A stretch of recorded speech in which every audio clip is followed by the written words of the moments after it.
como lo plantea, la Escritura, y como lo plantea, me parece que es Pablo a los colosenses y a los tesalonicenses, que presenta el concepto de Cristo como primogénito, no lo está enmarcando en el concepto de la eternidad, sino en el concepto del plan redentor para los hombres. Jesucristo es la primera alternativa que Dios vio para redimir al hombre de su pecado. O sea, es primogénito de la creación en ese concepto. El gran problema, obviamente, es que nosotros hacemos teología sin el conocimiento del documento en su original. Pero los que saben de ese campo dicen que el concepto primogénito aquí no implica etimológicamente que Cristo es el primero de una creación, sino que Cristo es la concepción de alternativa que Dios crea para redimir al hombre. El elemento donde nos quedamos cojos es obviamente en que teológicamente muchas veces nosotros literalizamos los pasajes bíblicos por el desconocimiento del idioma, del lenguaje etimológico, pero cuando uno va a la fuente, uno descubre que la interpretación del texto es diametralmente opuesta a la interpretación literal que otros pueden darle. Bien, ajá. Sí, pues, ¿cómo no? Pastor, ¿y el concepto entonces de la Trinidad? El concepto de la Trinidad es un concepto cristiano. Es un concepto cristiano que pretende en alguna medida explicar la interacción de Dios en la vida de la humanidad desde el principio. Yo tuve mi profesor de Nuevo Testamento fue un sacerdote católico, y a mí me llamó la atención el día que él comenzó la clase para hablar sobre el tema de la Trinidad. Él dijo lo siguiente: estudié en los seminarios teológicos el concepto de la Trinidad y nunca lo entendí. Fui donde los mejores profesores y cada vez me confundían más. Un día apareció en el bulletin board de la universidad una hojita suelta que decía: venga a escuchar al sacerdote tal sobre el tema de la Trinidad. Y él dijo, yo miré el letrero y dije, este tema ya yo lo he discutido con los que saben y me han confundido. El viejito este no me va a enseñar nada a mí. Dice que lo ignoró, pero cuando llegó a su habitación, algunos de sus compañeros que estaban hablando y ellos le pidieron que fuera, y finalmente él accedió, pues, para acompañar a sus compañeros que querían ir a escuchar a un anciano ya retirado inclusive del oficio sacerdotal.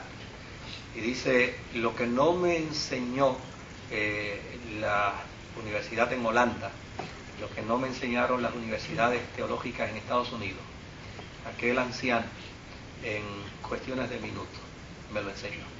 Digo, el gran problema que tenemos con respecto a la Trinidad es que hemos tomado de manera literal un concepto que inclusive no aparece en la Escritura. La palabra Trinidad no aparece en la Biblia. ¿Sí? Sin embargo, por ir con ojos críticos al análisis de la Trinidad, perdemos de perspectiva la gran bendición de la Trinidad. Y yo recuerdo claramente, dice, aquel anciano dijo, para entender la Trinidad no hay que estudiar teología. Para entender la Trinidad lo que hay es que conocer el amor de Dios. Porque la Trinidad no es otra cosa que la manifestación del amor de Dios para con la humanidad, revelándose al hombre en el principio de la historia como el Padre. Luego de ello, revelándose a la humanidad como el Hijo. Y luego de ello, revelándose al mundo para la esperanza, para la paz y para el consuelo, como el Espíritu Santo. No son tres dioses. No es una emanación de un Dios tras otra emanación. No.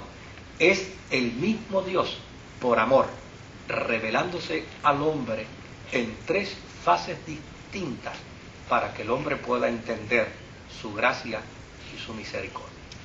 Él dice, cuando yo escuché aquello, me hizo tanto y tanto y tanto sentido que hubiera preferido regresar a la universidad a darme de baja de las clases que me confundieron.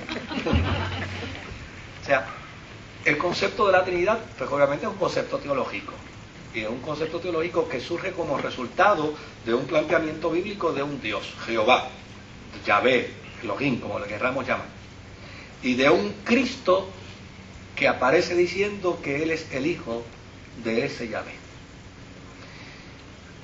Que una vez ascendido al cielo, ahora aparece un Espíritu Santo que ahora gobierna y dirige la vida de la Iglesia. Y desde luego, como un planteamiento literal, el juicio razonal es, ¿y cómo yo puedo explicar 3 en 1? ¿Verdad?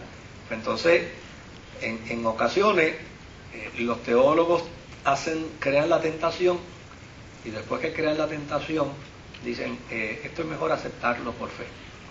Y desde luego, después que se invita a la conciencia a razonar, tratar de frenar la conciencia después es bien difícil.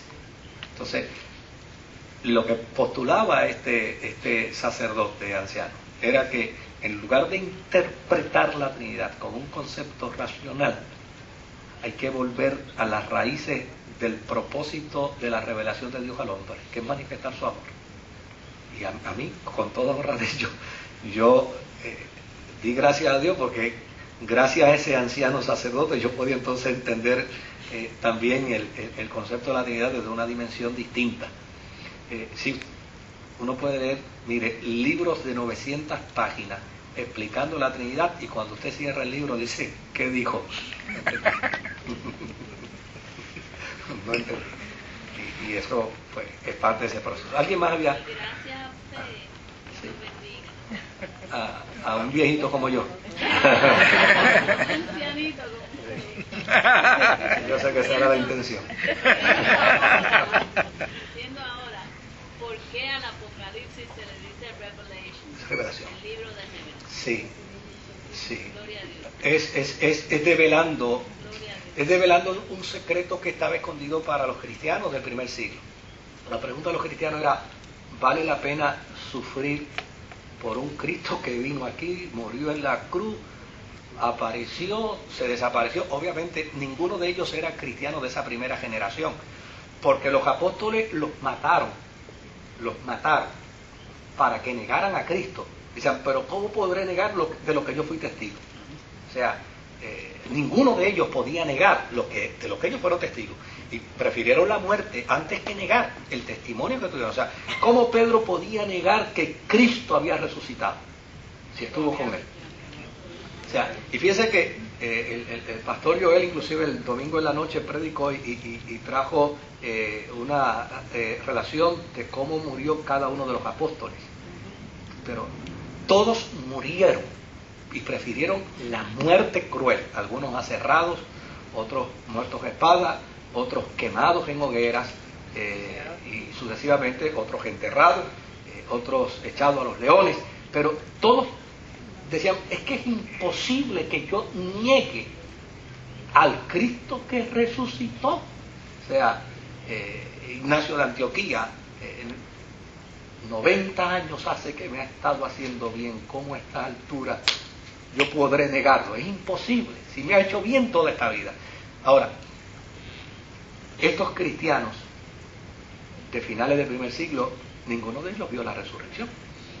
Eran cristianos ya de segunda y tercera generación. Entonces, a estos cristianos, oye, ser cristiano duele. Ser cristiano es un martirio. Yo conozco gente que por menos que eso dejan de ser cristianos. Cuando yo era pastor en Guaynabo, yo tenía una iglesita de 9 miembros y se me convirtió una muchacha y yo dije, qué bueno que ya llegamos a 10, y al otro día vino y me dijo, pastor, vengo a preguntarle